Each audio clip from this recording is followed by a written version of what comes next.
musuh dalam tubuh. Laisa syadidu bisur'ah, innamas syadidul ladzi yamliku nafsah indal ghadab. Orang yang kuat bukanlah orang yang tangguh dalam bergulat. Akan tetapi orang yang kuat itu adalah orang yang dapat menguasai nafsunya ketika dalam keadaan marah. Hadis riwayat Bukhari dan Muslim. Begitulah Rasulullah SAW memberi pusaka atau warisan makrifat kepada para sahabatnya, dan tentu pula kepada semua umat di sepanjang zaman. Untuk melawan hawa nafsu tidak dibutuhkan fisik yang kuat. Akan tetapi yang paling penting adalah sejauh mana kita bermujahadah untuk hal itu. Artinya, sejauh manakah kesungguhan kita dalam melawan hawa nafsu.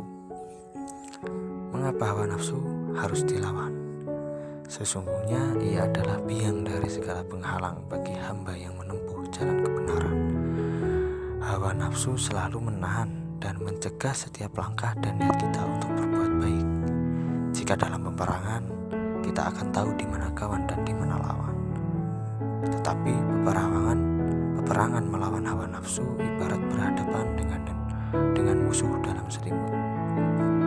Musuh itu berada dalam diri kita sendiri, dan kebanyakan manusia suka memelihara dan mendukung kekuatan musuhnya itu. Oleh karenanya, memerangi hawa nafsu dan setan di dalam diri sendiri harus dilakukan dengan sungguh-sungguh, berusaha keras, berjuang mati-matian dan istiqomah. Nafsu itu musuh. Jika dibiarkan, dia akan menciptakan budi di dalam diri ini menjadi buruk. Kita akan menjadi manusia tercela dan tiada bermartabat, baik di mata manusia maupun dalam pandangan Tuhan.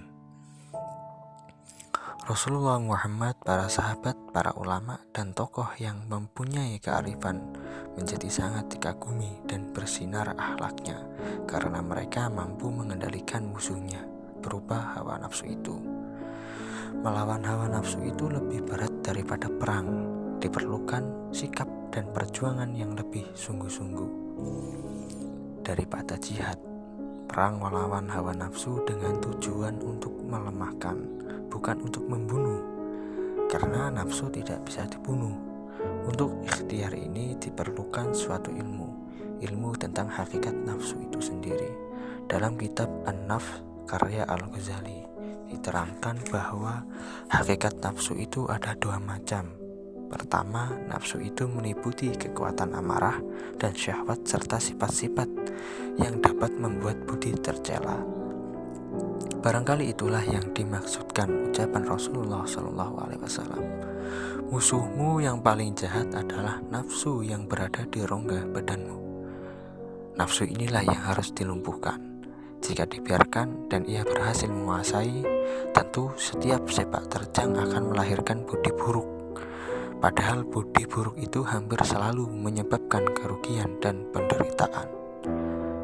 Adapun yang kedua ialah nafsu mutmainnah. Nafsu ini merupakan bisikan al-haq yang maha benar atau bisikan Rabbani. Secara umum disebut roh atau jiwa manusia. Inilah yang membedakan antara manusia dan hewan. Jika nafsu ini menjadi jernih dan terang, pasti sifat-sifat tercela dan budi buruk akan terkalahkan. Nafsu yang buruk dapat dilumpuhkan, syahwat dapat dikuasai, maka seseorang akan menemukan dalam dirinya suatu jiwa yang tenang, nafsu mutmainnah. Hai jiwa yang tenang, kembalilah kepada Tuhanmu dengan hati yang puas dan diridhoinya. Maka masuklah ke dalam hamba-hambaku dan masuklah ke dalam surgaku. Kalimat hai jiwa yang tenang, kembalilah kepada Tuhanmu dengan hati yang puas dan diridhoinya mengandung makna bahwa jika seseorang telah bersungguh-sungguh bertaubat dari kesalahan, hatinya menjadi tentram. Tuhan mengampuni. Hati yang tentram sama artinya dengan jiwa yang tenang, dan kembali kepada Tuhan adalah kembali menempuh jalan kebenaran dan pilihan yang baik, yang senantiasa membawa kemaslahatan diri sendiri maupun orang lain. Kalimat maka masuklah ke dalam hamba-hambaku dan masuklah ke dalam surgaku mengandung pengertian bahwa jika seseorang telah menempuh kebenaran hendaknya istiqomah. Untuk mempertahankan istiqomah atau kontinuitas, diperlukan bergaul dengan orang-orang yang juga menempuh kebenaran, misalnya ulama ataupun para syekh. Pergaulan yang baik akan mempengaruhi kebaikan budi. Pergaulan demikian itu senantiasa membawa keuntungan dan keberkahan hidup di dunia dan di akhirat. Maka kita akan memetik surga di dunia dan surga di akhirat. Nafsu yang harus dilawan dan dikalahkan adalah nafsu yang mendorong kita untuk cenderung budi buruk, berbuat merugikan, jahat, tidak taat, melanggar aturan, dan menuruti kesenangan hidup secara berlebih-lebihan. Nafsu inilah yang dianggap sebagai nafsu jelek dan menyebabkan sifat fitrah manusia menjadi terkalahkan. Hati tertutup sehingga tidak mampu menerima cahaya kebenaran. Upaya apakah yang harus dilakukan untuk melumpuhkan musuh di dalam diri kita ini? Al-Ghazali memberikan beberapa metode dalam bermujahadah. Di antaranya ialah mengurangi makan, sebab makan merupakan kepanjangan tangan dari nafsu buruk ini. Rasulullah SAW berwasiat, perangilah nafsumu dengan lapar dan haus, karena pahala dalam hal itu seperti pahala orang yang berjihad di jalan Allah, dan tiada amal yang lebih baik dan disukai Tuhan kecuali lapar dan haus. Artinya ialah membiasakan diri untuk berpuasa, menahan lapar dan dahaga. Orang-orang zaman dahulu menjadi berbudi pekerti dan mata batinnya mampu menyingkap hal-hal gaib karena berlatih untuk mengurangi makan. Mula-mula berpuasa 1 hari, kemudian ditingkatkan 3 hari dan seterusnya. Namun bagi umat Islam, hendaknya kita berpuasa senantiasa meniru metode yang sudah diajarkan Nabi SAW.